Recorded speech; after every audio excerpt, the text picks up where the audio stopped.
नमस्कार दोस्तों, 3 जनवरी 1831 महाराष्ट्र के पुणे शहर में सतारा जिले के माली परिवार में एक छोटी बच्ची का जन्म होता है, सावित्रीबाई। जी हाँ दोस्तों, ये एक ऐसा समय था जब भारत में ब्रिटिश कंपनी का शासन था। लोग अंग्रेजों की हुकूमत और सरकारी कुरीतियों के शिकंजे में जकड़े हुए थे। उस समय नारियों और अछूतों की समाज में भारी दुर्दशा थी। उस समय दुनिया में रहने वाले किसी भी आदमी ने ये सपने में भी नहीं सोचा होगा कि ये बच्ची आगे चलकर इतिहास बदल देगी। जी हाँ दोस्तों, ये एक ऐसी नारी शक्ति बनेगी जो महिलाओं की गुलामी भरी जिंदगी को खुशियों से भर देगी। सावित्रीबाई बचपन से ही सामाजिक कुरीतियों के खिलाफ थी। वो चाहती थी कि महिलाएं ये गुलामी भरी जिंदगी को छोड़कर समाज में खुलकर जिएं। वो चाहती थी बाल विवाह, सती प्रथा जैसी भयंकर ये कुरीतियों को खत्म करना चाहती थी। साल 1841 में जब सावित्रीबाई की उम्र महज 10 साल की थी, तब उनकी शादी फुले परिवार के महात्मा ज्योतिराव फुले के साथ तय हो जाती है। महात्मा ज्योतिराव फुले भी ऐसी विचारधारा रखते थे। वो चाहते थे कि समाज इन कुरीतियों को त्याग दे या हमेशा के लिए खत्म कर दे। एज्यूम कर सकते हो दोस्तों आप, उस दौर की जब ना संविधान था, ना अदालतें थी और ना इंसान को इंसान समझने वाला कानून। 19वीं सदी का भारत था एक ऐसा वक्त जब समाज का एक बड़ा हिस्सा दलितों और अछूतों की परछाई से भी लोग डरते थे। इतिहास गवाह है कि पेशवाओं के शासन के दौरान एवं पेशवाओं के शासन के बाद भी कुछ जगहों पर अछूतों को कमर से झाड़ू बांधनी पड़ती थी ताकि उनके पैरों के निशान जमीन से मिट सके, एवं कमर में मिट्टी की हांडी बांधनी पड़ती थी ताकि उनका थूक जमीन पर गिरकर किसी ऊंची जाति वाले को अपवित्र ना कर सके। उस वक्त एक इंसान का आत्मविश्वास किस हद तक कुचला गया होगा, ये सोच सकते हैं दोस्तों आप। जब ना स्कूलें था, ना किताबें थी, ना सिर उठाकर चलने की आजादी, लेकिन इस गुप्त अंधेरे में सावित्रीबाई फुले ने इस अवस्था और क्रूरता के खिलाफ आवाज उठाई।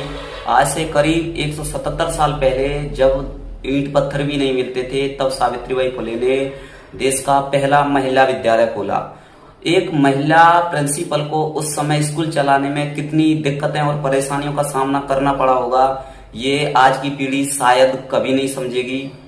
उन्होंने महिलाओं की आजादी के लिए अपना सब कुछ दांव पर लगा दिया। तब लोग उन्हें पत्थरों से मारने दौड़ते, उन पर कीचड़ें उछालते और समाज के डर से महात्मा ज्योतिराव फुले के पिताजी ने उन्हें घर से बाहर निकाल दिया। उन्होंने तब भी हिम्मत नहीं हारी। सोचिए दोस्तों, उनका आत्मविश्वास और दृढ़ता को सोचिए, जिन्होंने घर से निकलकर भी अपने आप को स्थिर रखा और उनका मन का संकल्प था कि इस सामाजिक कुरीतियों के खिलाफ आवाज लड़ी जाए।